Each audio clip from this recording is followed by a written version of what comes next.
안녕하십니까? 1월 30일 목요일 영국의 소리방송 뉴스데스크의 뉴스거리입니다. 오늘 첫 소식은 역시 우한 바이러스 관련 소식입니다. 어제에 이어 우한에 체류하고 있는 영국인 200여 명의 본국 송환을 위한 특별기가 오늘은 중국 정부의 이륙 허가를 득하지 못하여 출발하지 못하고 있다는 안타까운 소식입니다. 중국 정부는 우한 바이러스가 전 세계에 퍼져나가는 것을 막기 위해서라고 하는데 자유진영 국가들의 관점에서는 매우 이해하기 어려운 전체주의 국가의 조치라는 반응입니다. 이에 대해 영국 외무성에서는 조속한 출발을 위해 중국 정부와 논의 중이지만 언제 이륙 허가가 날지는 미지수라고 말하여 공항에는 일대 혼란이 야기되고 있습니다. 정부는 이들 수송을 위해 영국 군인들까지 현지에 파견한 상태이며 이들이 도착하는 대로 집단 수용하여 2주간의 방역 기간을 거친다는 계획을 세워놓고 있는 실정입니다. 한편 조금은 희망적인 소식도 있습니다. LBC 라디오는 우한 현지에 묵혀있는 영국인과 전화 인터뷰를 진행하면서 진행자와의 대화 내용을 생중계하였는데요. 마침 대담자는 12월 달에 우한 바이러스에 감염되어 2주간을 앓고 회복한 젊은 사람이었습니다.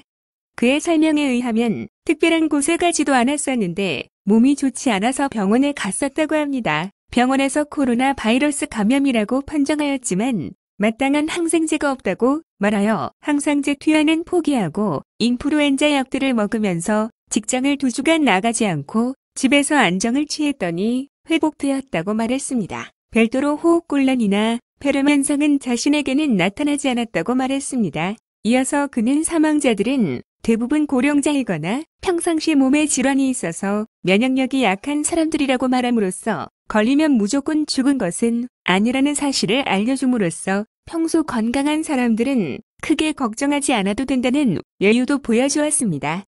다음은 내일 1월 31일 밤 23시를 기해 공식적으로 유럽연합을 떠나가게 되는 영국 소식입니다. 23시인 이유는 브뤼셀의 자정은 GMT로 23시이기 때문입니다. BBC 방송은 영국은 탈퇴와 동시에 11개월의 전환기에 들어간다고 보도하면서 전환기 동안에도 영국은 EU 법을 준수해야 하며 회원국으로서의 회비도 지불해야 한다고 말했습니다. 탈퇴 후에도 대부분의 것들은 변함이 없지만 일부는 국민들 생활을 변하는 것들이 있다고 방송한 것을 정리하여 제공해드리려 합니다. 첫째, 남익은 얼굴, 나이젤 파라주이와 앤 위드콤 등 73명의 유럽의회 의원들은 자동적으로 실직하게 됩니다. 이들은 사회부장성에 실직 신고를 함으로써 다음 직장이 생길 때까지 실업수당 등 일반 실업자와 마찬가지 혜택을 받게 됩니다. 이들뿐만 아니라 EU에 주재하던 인원들도 마찬가지로 실업 상태가 됩니다. 둘째, 영국 수상은 더 이상 EU 정상회의에 참가하지 않습니다. 장관들도 마찬가지여서 EU 미팅에 참가 시에는 별도 초대장을 받아야 가능합니다. 셋째, 영국 정부는 전 세계 여러 나라들과 무역에 관한 회담을 시작하게 되고 수출과 수입 그리고 관련 서비스에 대한 새로운 규칙들이 생겨날 것입니다. EU 멤버로 있던 동안에는 미국이나 호주 등의 국가들과 정식 무역 회담이 허용되지 아니하였기 때문에 브렉시트 지지자들은 영국 경제 성장을 위해 자체적 무역 협상의 필요성을 강조해 왔었습니다. 또한 영국 정부는 EU와 무역 협정을 우선적으로 맺을 것입니다. 그럼으로써 특별한 관세나 무역 장벽이 생기지 않도록 11개월의 트랜짓 기간에 준비할 것입니다. 넷째, 영국 파스포트가 30년 전의 남색으로 돌아갑니다. 브런트 루이스 이민국 차관에 의하면 새로운 파스포트의 발급은 금년 중반부터 시작될 것이라고 말합니다. 현행 유로피안 여권은 유효일까지 계속 유효하게 사용되어집니다.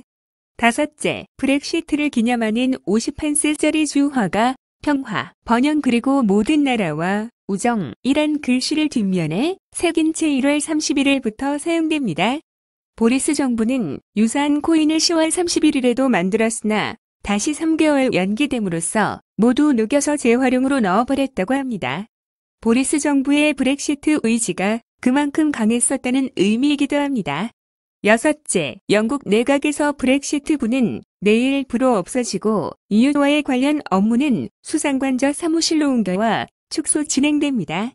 일곱째, 독일의 헌법은 자국민을 어떠한 이유에서라도 EU 회원국 이외의 다른 나라에 압송하지 않는다고 되어 있습니다. 때문에 영국 정부가 영국에서 범죄를 저지르고 독일로 도망간 독일인 범죄자를 영국으로 데려올 수는 없게 됩니다. 대신에 관련 범죄 사항을 독일에 넘겨주어 독일법으로 독일 내에서 재판을 받게 할 수는 있습니다. 이 문제에 대해 영국 이민국은 전환기 동안에는 유러피안 영장이 유효하다며 독일도 자국민이 아닌 경우에는 압송이 가능하다고 말합니다. 이상 몇 가지 내일 이후 바뀌는 것들에 대해서 알아보았습니다. 시청하여 주셔서 감사합니다. 구독과 좋아요도 눌러주세요.